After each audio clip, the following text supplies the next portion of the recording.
Assalamualaikum warahmatullahi wabarakatuh. Selamat berjumpa kembali di Taraka Kanal TV. Kali ini kita akan mengenal alat musik tiup Sunda. Suling adalah sebuah instrumen musik yang biasa digunakan oleh para pemain musik ataupun masyarakat pada umumnya. Suling Sunda merupakan alat musik tradisional asal Pasundan. Ini mampu menghipnotis yang mendengarkannya karena nada khasnya yang indah. Suling recorder adalah alat musik modern dengan bunyi seperti peluit. Tetapi tidak banyak orang tahu bahwa nada pada suling Sunda bisa juga dimainkan pada suling recorder, sehingga pelajar yang mengikuti dengung seni Sunda harus membawa 2 buah suling ke sekolah apabila bertepatan dengan kelas musik.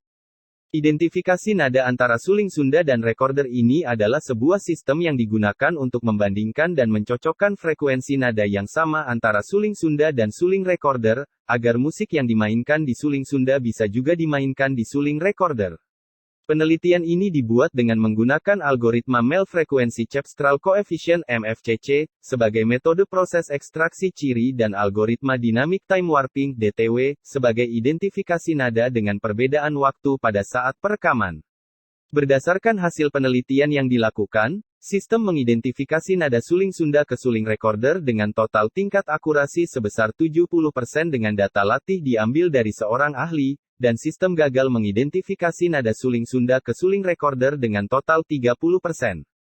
Ketidaksesuaian identifikasi nada diakibatkan jarak ekstraksi ciri antar nada yang berdekatan dan karena suling Sunda bisa menggunakan nada rendah, standar, dan tinggi, dan untuk penelitian ini hanya nada standar saja yang digunakan, dan pada saat pengambilan data uji semua peniup adalah orang awam terhadap meniup suling sehingga kerap terjadi kesalahan pada saat proses pengambilan data uji. Demikian video kita kali ini, selamat berjumpa kembali di video-video kita selanjutnya. Terima kasih, salam sejahtera untuk kita semuanya.